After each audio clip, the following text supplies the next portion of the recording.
We see clearly from 1 Corinthians chapter 3, verse 11 through 15, that from this we may be saved, but all our works burned up.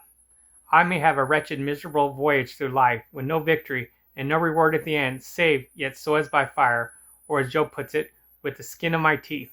Job 19:20.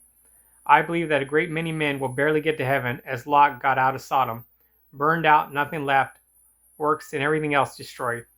It's like this. When a man enters the army, he is a member of the army. The moment he enlists, he is just as much a member as a man who has been in the army 10 or 20 years. But enlisting is one thing, and participating in a battle another. Young converts are like those just enlisted. It is folly, or in other words, foolish, for any man to attempt to fight in his own strength. The world, the flesh, and the devil are too much for any man. But if we are linked to Christ by faith, and he is formed in us, the hope of glory, then we shall get the victory over every enemy. It is believers who are the overcomers. Thanks be unto God, which always causes to triumph in Christ. 2 Corinthians 2:14. Through him we shall be more than conquerors. I wouldn't think of talking to unconverted men about overcoming the world, for it is utterly impossible. They might as well try to cut down the American forest with their penknives.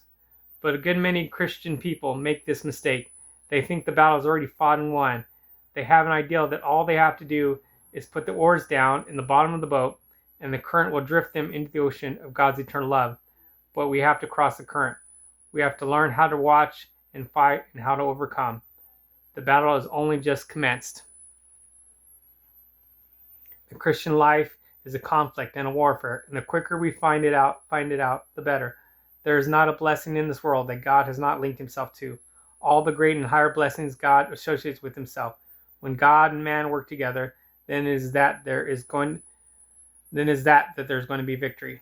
We are co-workers with him. You might take a mill and put it 40 feet above a river, and there isn't capital enough in the States to make that river turn the mill. But get it down about 40 feet, and away it works. We want to keep in mind that if we're going to overcome the world, we have got to work with God. It is his power that makes all the means of grace effectual.